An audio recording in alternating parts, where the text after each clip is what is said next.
folks. Hope you're doing well today. You know, I left for 2,000 years. I come back, and somehow my biggest followers are obsessed with a golden idol who builds towers, cheats on his wives, and brags about it on live TV. Evangelicals, what happened? I turned water into wine. You turned scripture into a tax shelter for billionaires. I said, love your neighbor. You said, build a wall, and then handed the hammer to a guy who paid hush money to a porn star while his third wife was home with a newborn. I healed the sick for free.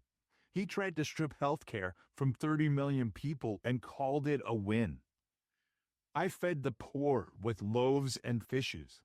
He fed the rich with tax cuts and called the poor lazy. And yet, I'm the one you stopped inviting to church. Trump once held a Bible upside down in front of St. John's Church like it was a weapon.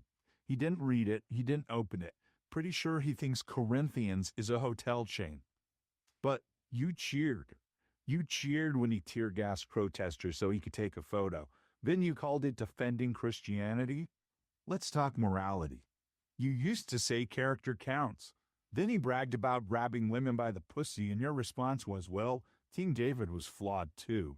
Oh, I know David. He wrote songs. Trump writes mean tweets at 2 a.m. in adult diapers. I preached turn the other cheek. He said punch him in the face and I'll pay your legal fees. I said blessed are the meek. He said only losers and suckers get buried in war. I told you not to store up treasures on earth. He stores them in Mar-a-Lago bathrooms next to classified documents and Diet Coke. And you still defend him. You call him God's instrument. Well, if God ever used an instrument that bankrupted 4 casinos and couldn't spell Bible, it wasn't for music. You think I care if he stands with Israel? I'm from Nazareth. That's literally next door.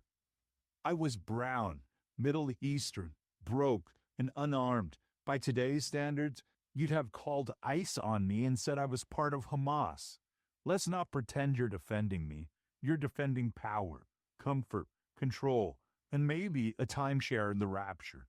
You talk about family values, but you backed a man who mocked a war widow, called Haiti a shithole, and told 4 women of color in Congress to go back to where they came from. One of them is from Detroit. You wanted prayer in schools, fine. But when kids prayed for their lives during school shootings, he sold more guns and blamed video games. And the worst part, deep down,